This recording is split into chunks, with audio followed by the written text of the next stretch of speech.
professora lá em São João da Barra, a Júlia era do time de fixo de comentaristas, assim como outros amigos nossos daqui que militam também na imprensa de Campos.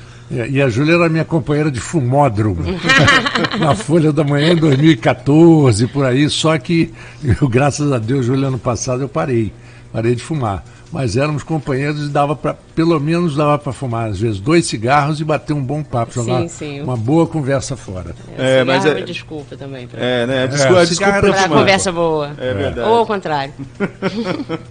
Vamos nós, Júlia. Como eu falei assim, né, você tem uma larga experiência em redação e hoje você é jornalista do Sindicato dos Bancários aqui de Campos. E começando bem como a gente estava falando, corporativismo aqui no intervalo, né? Vamos começar também no corporativismo, falando um pouquinho sobre jornalismo. Principalmente assim, a diferença de atuação desses dois lados do balcão, né? A gente já sabe que existe nessa dinâmica do dia a dia entre jornalista e assessor de imprensa. Jornalista de redação e assessor de imprensa, que não deixa de ser jornalista. Só que ainda tem um diferencial que é o jornalismo sindical. Queria que você contasse pra gente um pouquinho dessa experiência, dessas passagens, porque você já passou por todos esses campos. Assessoria de imprensa, sobretudo de política, de prefeitura, a gente vai falar sobre isso daqui a pouco. Você já passou por redação, tem uma vasta experiência em redação, e agora, já há alguns anos, atuando no jornalismo sindical, né? Como que você faz análise aí dessas diferentes versões da nossa profissão? Eu continuo tentando, que quando eu crescer eu quero ser igual ao Arnaldo Neto, mas eu chego lá, não jogo. Bota crescer. Não jogo confete, não preciso. O Arnaldo são duas coisas muito. É a competência dele como profissional e o caráter dele. Quando você junta essas duas coisas, é uma coisa. Bom, a redação é uma delícia, é uma cachaça, como a gente diz, e as experiências com assessoria também são bem interessantes. E às vezes o relacionamento dos colegas que estão desses dois lados do balcão podem ficar um pouco tensos, porque o assessor de imprensa, ele não tem que não é mais assessor de imprensa, hoje você é um assessor de comunicação, que acaba cuidando de um combo inteiro de marketing digital e fazendo a comunicação de uma forma muito mais ampla.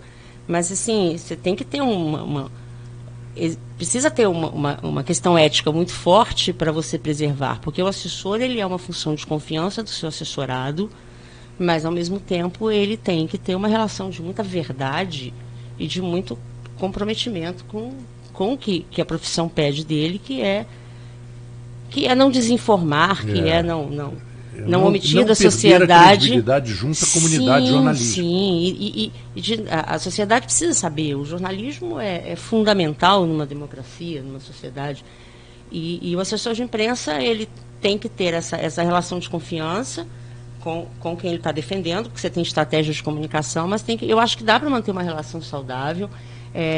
A comunicação sindical, ela é um pouco mais tensa em alguns pontos. Felizmente, aqui na região, o relacionamento com a imprensa é ótimo, até porque eu trabalho para uma categoria que as pautas são muito nacionais, porque os bancários têm uma convenção coletiva nacional, existe uma confederação que faz as rodadas e que faz a negociação com os banqueiros em nível nacional. Então, as nossas atividades de militância sindical aqui são muito focadas numa questão que é resolvida nacionalmente com o banqueiro. Isso, a divulgação é boa. Agora, é um momento extremamente complicado que o Brasil está passando por vários aspectos, e o trabalho da comunicação sindical, ele é bem árduo no sentido de que você tem que convencer. Às vezes você tem que convencer. Estou falando só de bancário, estou falando de comunicação sindical de um modo geral e de movimentos sociais. Às vezes você tem que convencer o trabalhador que ele é trabalhador. A coisa da consciência de classe, né? Olha, essa luta por direitos é para ti. O direito não cai do céu. Tem luta, tem diálogo, muito diálogo, e quando esgota tem greve, e tem tudo que é legitimado de fazer no processo. E você tem que convencer, porque existe uma demonização, uma coisa... porque o Brasil tem muito sindicato, e tem muito sindicato pelego também. Tem sindicato que não representa as suas categorias profissionais. E daí...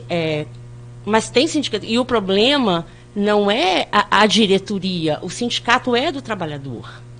E se ele não se vê representado, bota a chapa, tira e coloca uma diretoria justa. Mas, então você tem que trabalhar essa comunicação, você tem a comunicação para fazer para a sua base, uma comunicação específica para a base, para os trabalhadores, uma comunicação para a sociedade, porque se a sociedade, de modo geral, não for parceira das lutas da categoria profissional, não anda. Quando você faz uma greve para banco, que é uma coisa que complica a vida de todo mundo, você tem que ter uma comunicação específica para explicar para a sociedade, olha, o banqueiro te cobra até para respirar dentro do banco. E a fila demora esse tempo todo porque estão demitindo bancários e não estão repondo isso. Está enxugando, e banqueiro tem muito lucro, cada vez mais lucro. A situação de banqueiro no Brasil é melhor do que em qualquer outro país do mundo.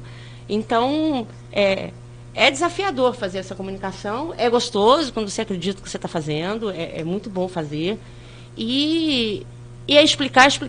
Agora, o desafio agora maior tem sido trabalhar a reforma da Previdência. Justo, e acho que é por isso que, nisso que a gente pode falar um pouco agora sobre a questão da reforma, né?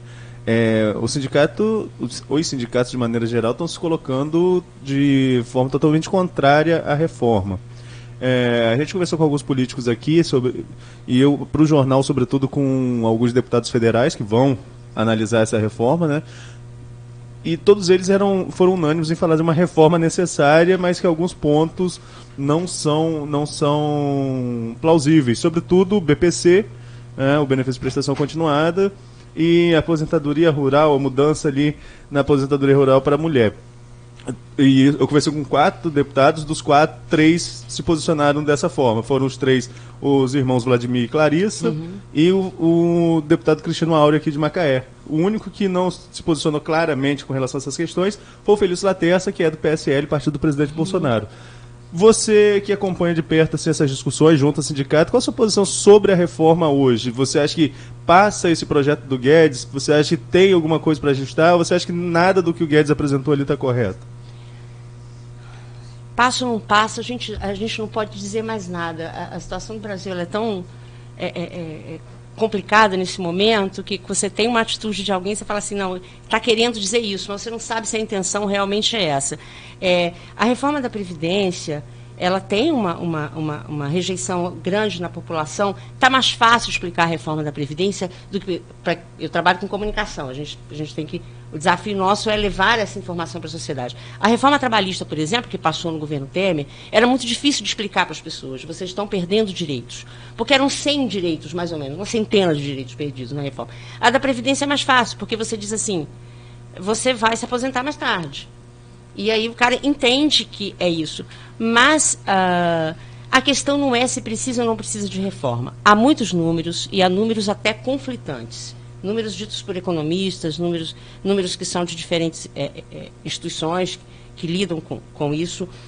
Existe um tripé, que é o tripé da Seguridade, que é saúde, assistência e previdência, que vários números mostram que não é deficitária. Se tem que fazer alguma reforma, a reforma tem que ser discutida com a sociedade.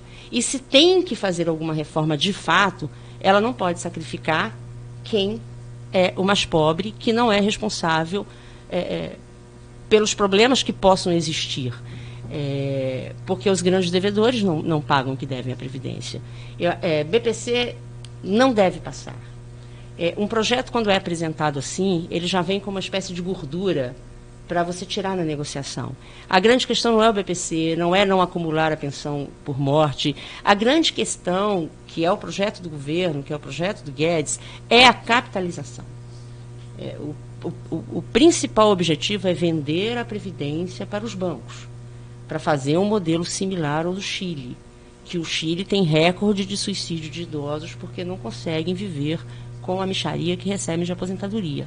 Essa é a grande questão. Mas o cenário político está extremamente complicado para isso ser colocado em pauta agora, e o Congresso já está vendo uma outra reforma para discutir. Se tem que fazer reforma, senta e conversa e não penaliza quem ganha menos. Mas, Júlia, você falou que é fácil de explicar pro... Quando é fim da aposentadoria. Quando é o fim da aposentadoria, é fácil de explicar. Mas também não seria fácil para o governo, seja que... Hoje é o Guedes, é o governo Bolsonaro, mas também não é fácil para o governo chegar para a população e explicar assim, por exemplo, você tem mais contribuintes, você tem menos contribuintes para mais pessoas que estão recebendo. E se você parar para pensar, Você tem quantas irmãs? São 6 mil. 6 com você. E você tem uma filha. A Sim. população, né, está diminuindo. Você tá envelhecendo. O Brasil é uma população que está envelhecendo, a população está diminuindo. Também não é fácil de explicar essa conta para a população, que é preciso mudar, porque tem menos pessoas contribuindo para mais pessoas recebendo. Existe um fenômeno no mundo inteiro em relação a isso. As pessoas estão vivendo mais, né? E, como outros problemas do desemprego, que tem máquinas substituindo pessoas, e as máquinas são maravilhosas, porque elas não adoecem, elas não têm licença, elas não cansam, mas elas não consomem, então elas não vão comprar o que elas produzem. Tem várias discussões sobre isso que não são efetivamente em relação ao Brasil. Mas não tem como você querer impor uma reforma ao Brasil, porque você chega com um projeto, apresenta e vamos aprovar e reduz os prazos. É uma discussão muito grande essa mudança que tem que acontecer. Que reforce e que não só não resolva, mas que piore as desigualdades que existem no Brasil. Tem gente muito, muito, muito rica devendo a Previdência. E os governos não cobram efetivamente dessas pessoas. Parcelam a perder de vista e as parcelas não são pagas. É claro, sim, vai ter algum problema? Vai ter algum problema. Mas quais são as prioridades? É pagar R$400 para o idoso? Outro dia eu vi uma pessoa dizendo assim, se fosse verdade que a Previdência tivesse quebrada... Mas é R$400 para um idoso que hoje não recebe absolutamente nada. E isso é horrível. Não, hoje todo mundo tem que receber. Hoje todo mundo recebe. Não tem mais essa história de que só recebe quem contribuiu. A INSS foi um avanço nesse sentido. Mas de daqui para frente, cumprindo prazos, quem nunca contribuiu viver com R$400. R$400 você morre. Mas essa pessoa ganha quanto hoje? Ganha salário mínimo. Mas ela não vai ser afetada, mas os próximos que vierem vão receber R$400. Não tem quem não possa ganhar. Todo mundo tem o direito de ganhar. O Brasil conquistou isso há bastante tempo. A mudança é questão de idade, né? Porque hoje é 65, aí seria 460. Sim, aí você tem por um isso prazo. Acho que por isso que o Marco Antônio disse que não está recebendo, a pessoa que não recebe hoje, porque seria a pessoa lá na frente com 60, com 400. Porque você tem um prazo para, assim, me afeta, mas algumas pessoas que já estão perto de aposentar, a reforma não vai passar, porque você tem um prazo de transição. E o que o governo não diz de forma nenhuma é o custo da transição. O custo dessa transição é muito caro. E o custo dessa transição é todo voltado para capitalizar a Previdência, deixar de ser pública e virar privada, colocar a aposentadoria do trabalhador ou da trabalhadora brasileira na mão de banqueiro. Isso não parece uma boa coisa. Então, é para fazer o quê? Vamos sentar e vamos discutir. Vamos sentar com o Congresso e dialogar. É preciso aprender a dialogar com o diferente. É preciso aprender a dialogar com a oposição. Isso não é... Conchave é uma coisa, diálogo é outra coisa. Dá para dialogar, dá para chegar a um consenso.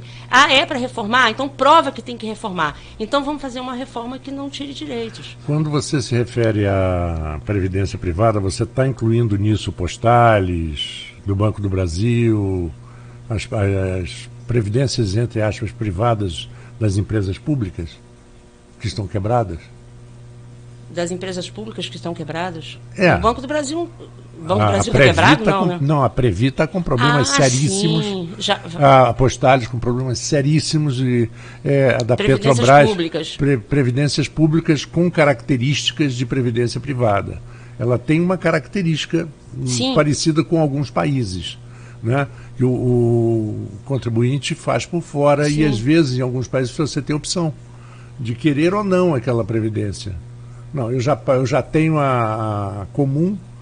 Mas ele sabe, nos Estados Unidos é assim, ele sabe que se ele contribuir na privada, ele vai ter melhor aposentadoria do que se ele ficar só no seguro social, por exemplo. Sim, né? A previdência pública acaba indo para a previdência privada, a previdência específica das empresas. Foram roubos descarados. Tem muitos casos que você tem situações que são irreversíveis, que são extremamente complicadas de falência, de casos muito ruins, que precisa ir lá, enxugar e resolver, e tem que resolver. Mas resolver o quê? Entregando também para o capital? Não, eu concordo com você. Não é essa a solução mesmo, não. Precisa saber se a gente ainda vai ter empresa pública para começo de conversa, né? Porque lá em Dallas agora foi um pouco ofuscado, porque teve umas digamos, atrapalhadas lá, que que ganharam protagonismo, mas teve uma fala do Paulo Guedes lá falando do Banco do Brasil, mais uma vez ir para o Bank of America. Existe um projeto de privatizar o patrimônio público no Brasil e pode ser que a gente não tenha nem mais empresa pública e servidor público. Vai tudo para a iniciativa privada. Bem, mas você falou agora há pouco aí da questão do diálogo, vamos mudar um pouquinho da Previdência para a política. Você falou ainda há pouco sobre a questão do diálogo do governo com a oposição. Só que, acho que desde 2014, você concorda, não sei se você concorda comigo, mas desde 2014 o Brasil vive em modo campanha. Né? Não acabou a eleição Sim. Dilma e Aécio, e ainda não acabou a eleição Bolsonaro contra o PT, não acabou ainda o discurso de campanha. Tem condições de diálogo? Como seria essa mediação aí da presidência com o Congresso, sobretudo com os partidos de oposição? Como que você vê esse cenário atual e como que você vislumbra uma possibilidade de um diálogo institucional que seja? Na verdade, 2013, por causa de alguns centavos de uma passagem em São Paulo, foi que a gente chegou onde está hoje. Começou ali. E vivemos um clima de... 40 centavos, não foi um negócio desse? Foi. E 20. Algumas pessoas... 20 centavos. 20 centavos menos aí. Sim, 20 alguma coisa. Algumas pessoas acham que já foi um movimento organizado, outras acham... Eu acho que foi desorganizado mesmo, todo mundo foi para a rua com as suas pautas, mas aí que foram criados movimentos, o MBL nas ruas, aí veio a campanha do Aécio com a Dilma, depois veio o impeachment e chegamos onde estamos hoje. Por falta de um nome da direita para concorrer com potencial eleitoral, aí acabamos onde estamos hoje. O diálogo é complicado, mas não é só o governo que tem essa dificuldade de dialogar com o Congresso. Os próprios parlamentares eleitos na onda bolsonarista têm essa dificuldade dentro do Congresso Nacional.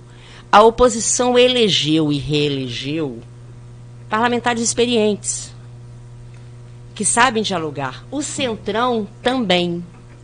Centrão dialoga? O Centrão dialoga, sim, com intenções, mas dialoga.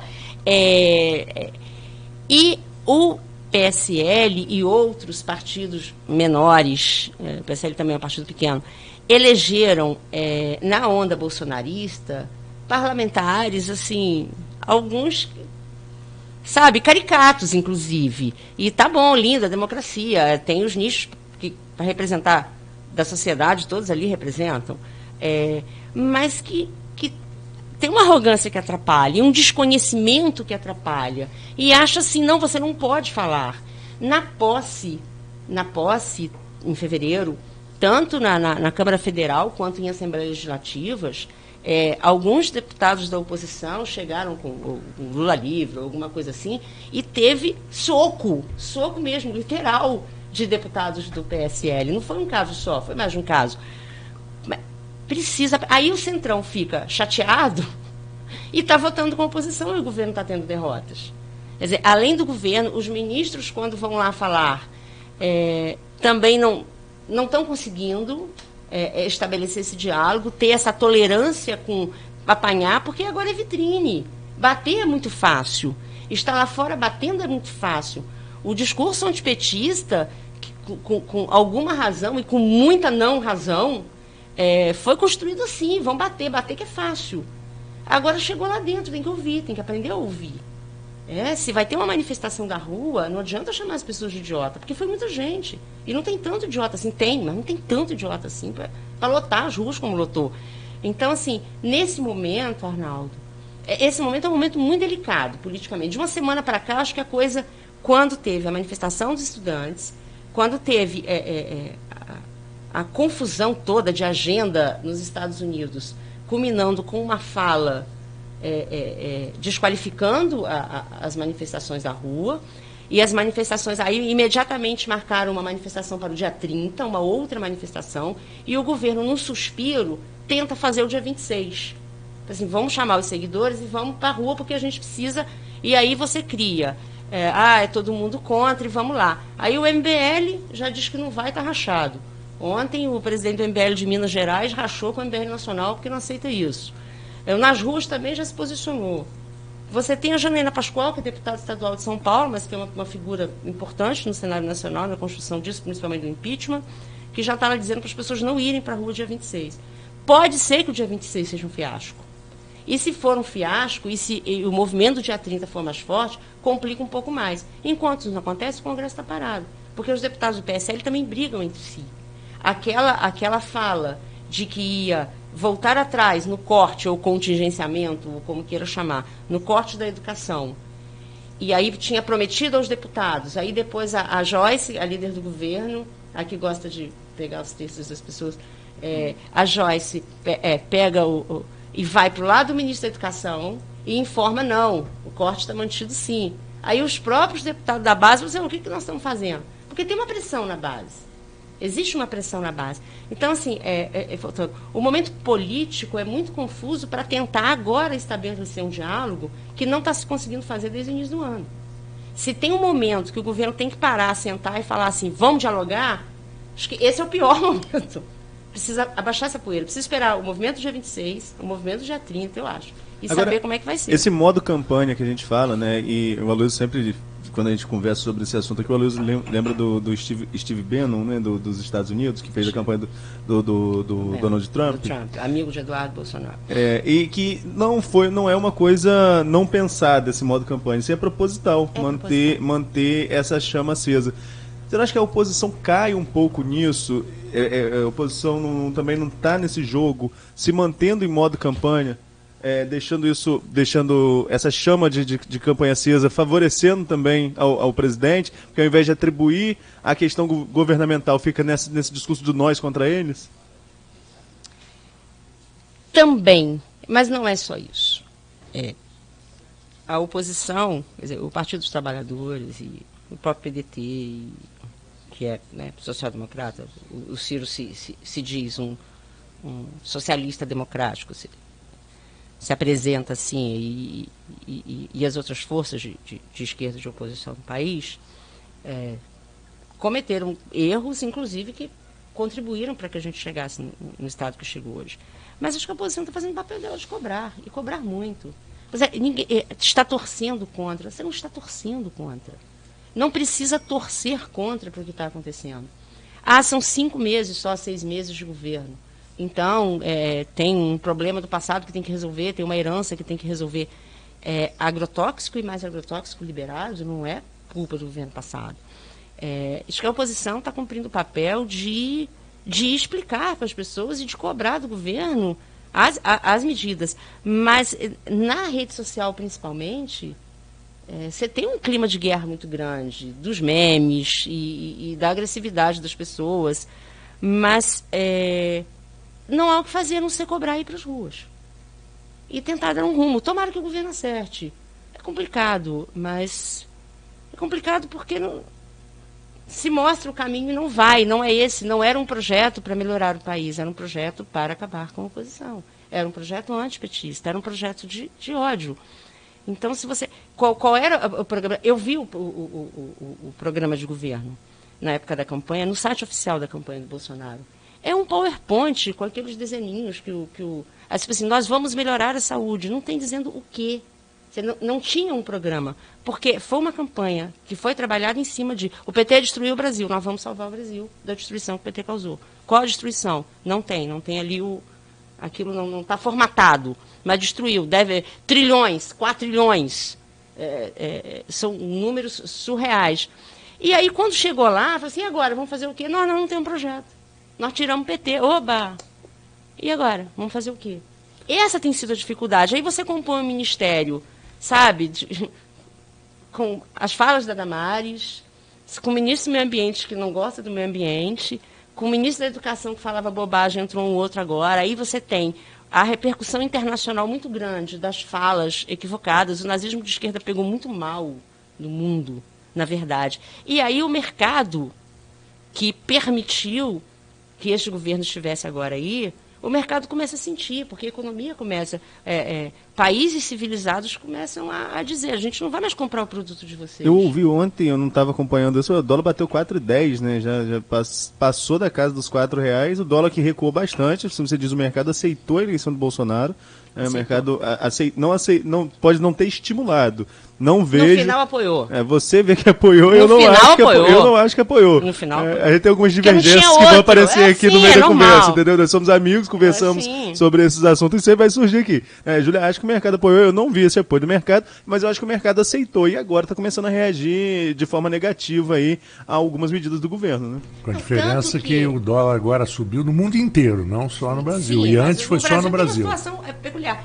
Tanto que o mercado fez isso, que o Bolsonaro é um militar nacionalista, o Bolsonaro era contra a reforma da Previdência, o Bolsonaro sempre foi contra a privatização, no mandato dele ele falava essas coisas, um nacionalista.